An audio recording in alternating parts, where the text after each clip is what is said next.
As we continue on this series on how to build cash buyers from the comfort of your home, in part 3, we are going to cover how it is that you're going to be selling your deals to these qualified buyers.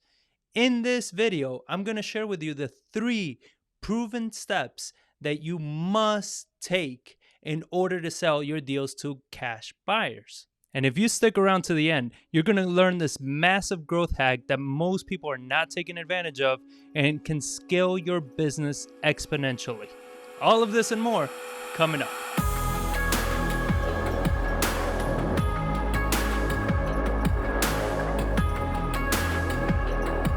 This is John Barbera with an investor's journey, bringing you the freshest tips and strategies to help you invest in real estate the right way.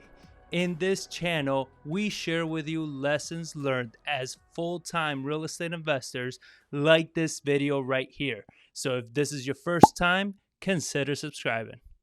This is part 3 on the series on how to find cash buyers from the comfort of your home. In the coming videos, we're going to be sharing how you're going to be able to partner with your cash buyers, how you're going to be able to convert them into private money lenders, and much more. So make sure you hit that bell so you do not miss one. Also, make sure to check out the links in the show notes below in the description. In this 3-step process of how to sell your deals to cash buyers, I'm going to cover 1, how to actually market to your cash buyers list, 2, how to assign the deal correctly to your cash buyers, and 3, we're going to cover how to handle the closing of this deal. And remember, stick around to the end so you can learn this powerful growth hack that I'm going to share with you that will grow your business exponentially, and this is something that you can start doing today. So make sure you stick around till the end. Now let's get into this. So step number 1, marketing to your list. All right, so we covered this in qualifying your buyers. The reason you wanted to qualify your buyers, in case you missed it, click the card here to catch those videos. In case you missed it, you want to qualify and you want to make sure you're vetting your buyers to see exactly what their buying criteria is going to be. So now what you want to do is kind of ask yourself, all right, this deal, which one of my buyers does this deal make the most sense for? All right. You can't say all of them. If you're saying all of them, then you didn't do that step correctly. Go back and watch that video again and qualify them. All right. So you should have 1 or 2, depending on how big your list is, buyers that this makes the most sense for. And out of those, you got to be strategic, right? So who haven't you worked with? Who is it that you want to work with based on possible future opportunities? So this is something that we did cover on the first one, on the first part of the series on how to actually find them, is their lending terms. So if they're using their own funds, they're cash buyers, that's one buyer that you want to work with. Then you have your hard money one, and then you have ones that have access to private funds. You want to gauge which one do you want to keep building partnerships with and working with, because these are people that you're going to perhaps partner with in the future or borrow from. So you don't want to be giving off all your deals just to one of your buyers that you just really like, but maybe don't have that opportunity to really scale. So keep that in mind. Who does this deal make the most sense to? Because that is the person that you want to bring the deal to. And then how is it that they wanted the deal to be presented to them? So did they want to go to the house? Do they want pictures? Do they want comps? Do they want repair budgets? Do they want contractors at the house? How is it that they want? Do they want video walkthroughs? What is it that they need? You got to understand this. When you come to them, you bring them exactly what they want. I mean, remember, you're trying to put yourself, you want to set yourself aside from all these other wholesalers in the market. And the way you do that is by actually listening to how they like to work and what they're asking for. Because when you do this, you're going to be able to always deliver exactly what they want, and they're going to love you for it. They're going to love working with you. That it will get to the point whenever you have a deal, all you have to do is pretty much just text them, hey, I have a deal. This is the address, all this information, and they're going to jump on it. Because again, they like working with you. They trust you. You've built that rapport. Right? So make sure you're keeping a nice note list of how is it that they like their deals being presented to them. And know the market. Try to understand the market, try to learn the market where you're able to tell them, hey, look, So here's the deal. Here's what I've been seeing in this area of town. I've been seeing more rentals come up, or I've been seeing, rent flips are starting to pick up a lot more here. Or maybe this is a great area for owner finance. Get educated on the market, get educated on the area. The more educated you are, the more they're going to love you, because they're going to trust you. They're going to be like, wow, this person really knows their stuff. I'm telling you, there are very, very, very few and far between wholesalers that actually know the market, that can bring you a deal and actually not just be like, oh, here's a deal, here are the numbers, take it or leave it. No, care a little. All right, bring it to them and tell them, like, look, hey, this is the opportunity that I'm seeing. This is what I'm seeing in the market. Because what if you're wrong, right? If you're wrong and they know more than you, they'll educate you. And again, the purpose of being a wholesaler is to learn to build an actual business. Wholesaling is not a business. All right. Wholesaling is a stepping stone. Keep that in mind. It's a stepping stone, not a business. This is not where you want to live the rest of your life. You want to just gain the skills and the abilities here so you can grow and scale as a business owner. So you want to make sure that you know the market, you're getting yourself educated. And lastly, do not blast the deal. All right? Because now you start losing all credibility that you were building with these buyers. The whole reason you wanted to vet them, the whole reason you wanted to qualify them is because you're going to be bringing the deal directly to them. So if they notice that you start blasting it because maybe you're desperate now, right? Maybe you didn't get a deal. You said you thought you had a deal, but you didn't have a deal. You contracted whatever the hell came across your table because you're hurting for money. So if that's the case, you're going to start losing credibility with your buyers. Don't do this, all right? Whatever you do, hold strong to what it is that you're trying to build, because you will suffer for it and it will cost you your business. Don't blast it. Send it directly to the buyer that you know that this fits, and tell them, hey, I'm bringing this deal to you. Nobody else has access to this deal, right? So if you don't like it or whatever, I appreciate you telling me this as soon as possible so I can move on to my next buyer. Because again, we fired cash buyers from our list where we always over deliver on whatever their criteria is, because that's how we like to build our business. But when we brought you a deal that was above and beyond what you wanted and you didn't pull the trigger, you're done, because you're wasting our time and you're wasting the seller's time. Then now the seller can get pissed with us and we may even lose the deal. So that is unforgivable. The same way that you just don't blast your deal to everybody else where they're thinking they're the only ones, and then they show up and they got to bid out 5 other investors. I understand a lot of people are doing that because they just don't care, right? All they care about is the money. I'm telling you, don't do it that way. Build a business, build a reputation. Before you assign the deal, you're probably asking yourself this, well, what am I assigning? You need to understand the contracts. Well, in this card above here, or check out the descriptions, I actually posted a video on contracts that we use and how it is that we use them. So make sure to check out the video, and it's called How to Wholesale a Contract. Check out the video. I share with you all the contracts, everything that we use. That way you're better prepared and using the right contracts. So step number 2, how to actually assign the contract.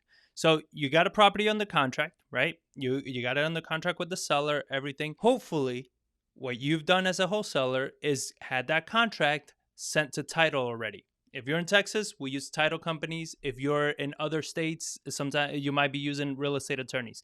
But send it because you want to make sure you have clear title. All right. This is something that we always make sure of before we even start wholesaling our deals. We want to make sure we have clear title. We want to make sure there aren't any other liens. There aren't any other encumbrances that can really jack up the deal for you or for your buyers. You don't want to be wasting their time. And you don't want to waste your seller's time too, where maybe, they're in foreclosure, whatever it is, you need to move quickly. Title companies or attorneys, they can actually check it out and see, are there any liens? Which ones can be removed? Which ones can we, get rid of? Which ones need to be paid? They can check all that out. And you want to make sure you do that before you assign the deal to any of your buyers. With that being said, getting an assignment agreement. Now, these aren't, remember, assignments are not part of like any type of traditional real estate. So you're not going to find a traditional assignment agreement out there. And if you watch the video that I said about how we wholesale contracts, the contracts that we use and all of that, you're going to see that you have, for getting the property on the contract, you have your standard agreements for buy and sell real estate. But when it comes to assigning, what we like to do is we have our own attorney draft up an assignment agreement for us. You can find templates online everywhere and anywhere. All right. But I'm sure Bigger Pockets probably has a few. Even just Google it, assignment contracts. You can find templates everywhere. But the problem is that you want to make sure your attorney reviews it, because you want to make sure that the assignment that you're using makes sense for the state that you're in and for what you're trying to do, so you're being better protected.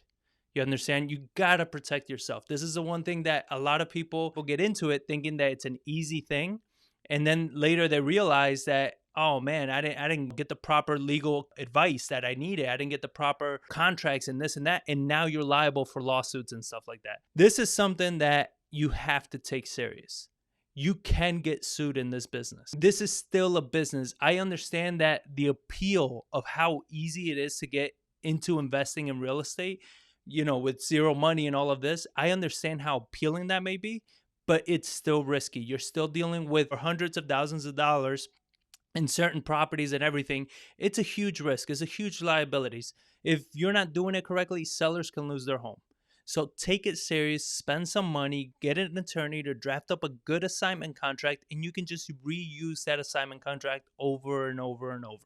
All right? That is what we've done, and that is what I strongly recommend you do. Also, another debate out in the wholesaling space: non-refundable deposits. To do them or not to do them? That is the question. Well, non-refundable deposits are a little bit trickier because we've never done them. All right. So let me just start there. We've never asked for non-refundable deposits because we've done such a good job pre-qualifying our buyers that we don't like beating around the bush or bullshitting too much with non-refundables. Non-refundables are usually from wholesalers that are blasting deals, and they're using it so they don't get screwed over by a buyer. And you may use a non-refundable when you are perhaps dealing with a new buyer that maybe you don't have 100% confidence in.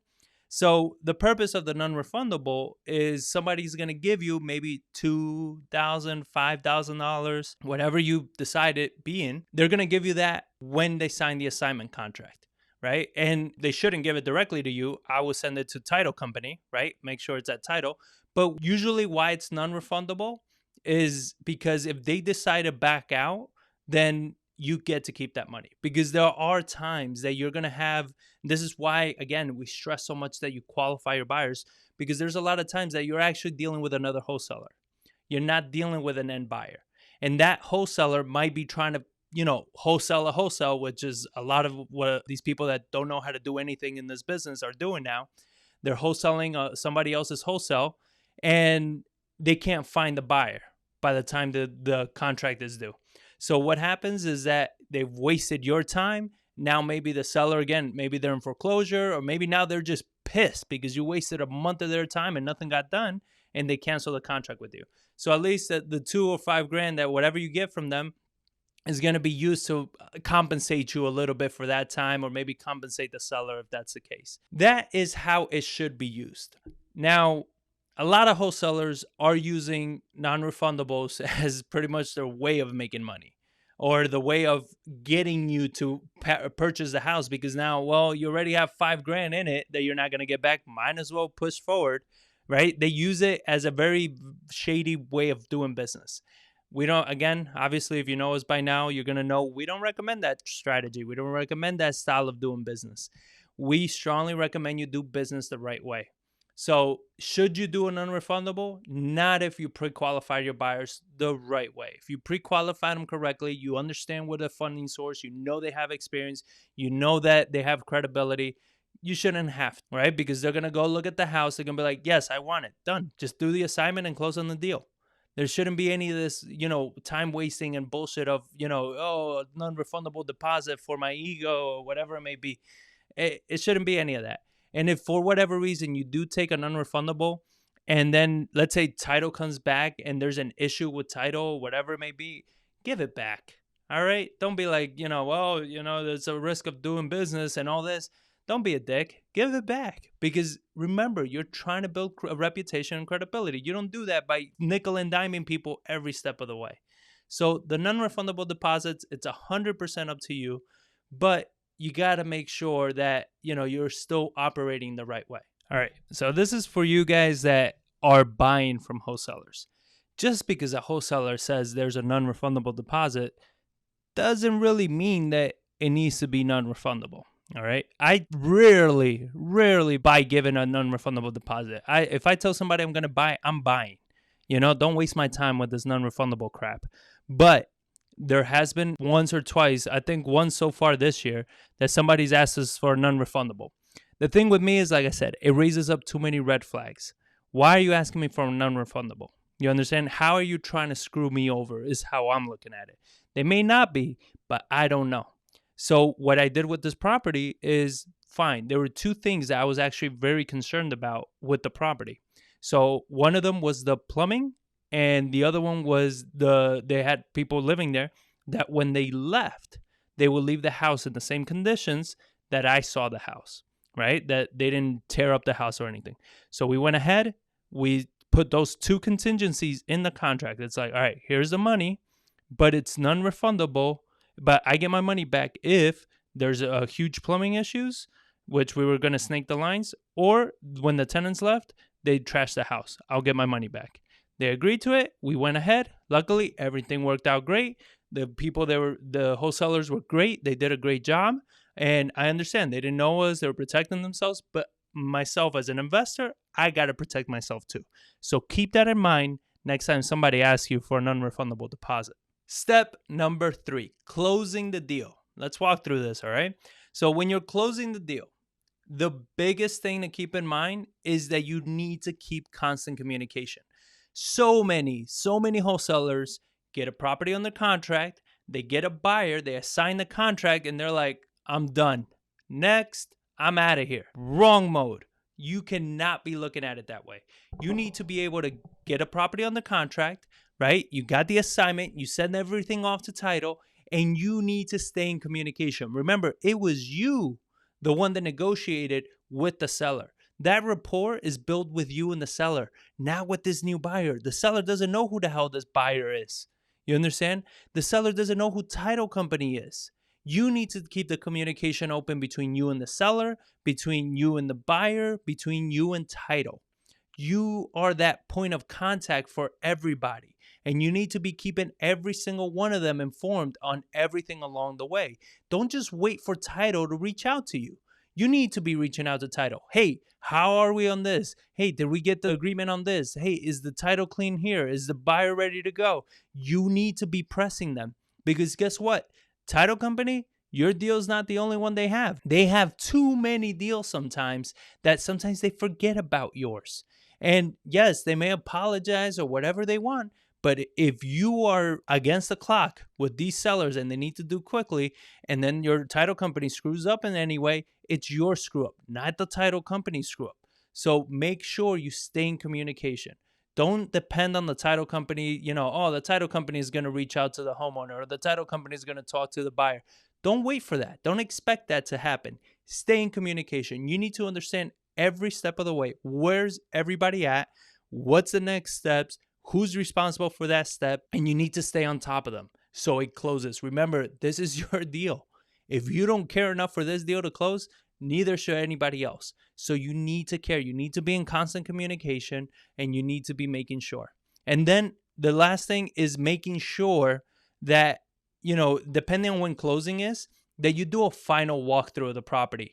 Especially if the people are moving out or whatever it is, do a final walkthrough before closing. Make sure that property, everything is up to where it should be for the buyer to take it over. All right. Again, not because you signed the assignment and you're going to close on it, you're done. Don't think about it this way. Deliver a good product. Your reputation is all you have.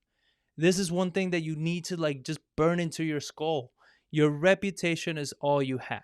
All right. You are the business. Not your wholesaling company, not your LLC, not your business card. You're the business.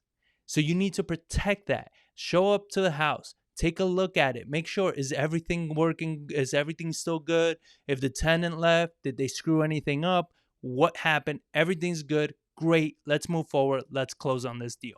But do not go ahead and close, not checking out the house, because then the buyer gets the house. They're like, whoa, what the hell happened here? And yes, of course, it's not your fault now. It's not your responsibility, but it looks bad on you. And you might have just lost a buyer. So do what's right because it's the right thing to do. Now, here's the tip that I was talking about.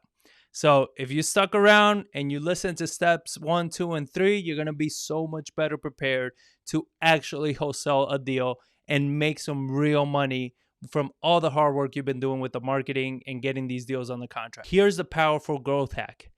If you document this process, and what do I mean by document it? That when you go to the house, especially the first couple visits, you're taking pictures, you're documenting, you're taking pictures of yourself in front of the house, and you're doing all this on social media. All right. I know a lot of you people are going to tell me, social media, screw this. No. Okay. Stop being emotional. Social media is where the attention is at. And if you want to build a business, if you want to be successful in this, people need to know who you are. You understand? And this is how they know who you are. By doing these strategies by showing that you are doing these strategies right here, by showing that you know how to do these strategies.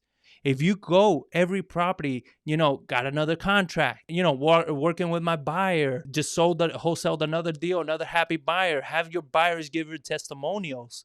All of these things, because people are watching. People are on Facebook, on Instagram. They're always watching you. They may not be liking your posts or commenting or anything, but they're watching you. And this is how you build reputation. This is how we've gotten so much business done. We've put together, and we're going to be putting out a workshop showing you step by step how to build a brand from yourself online using all these techniques. And this is going to be such a powerful workshop because it's going to show you exactly how we haven't done any marketing for the last 4 years of flipping houses, building houses, acquiring rentals. We've been doing all this online without spending one dime in marketing. We don't do any marketing. And yet we've been able to get private money lenders. We have over $6 million in private funds available to us at any time. And that amount keeps growing every single week, because more and more people keep coming to us. So we're going to be doing that, and we did it just by documenting our process.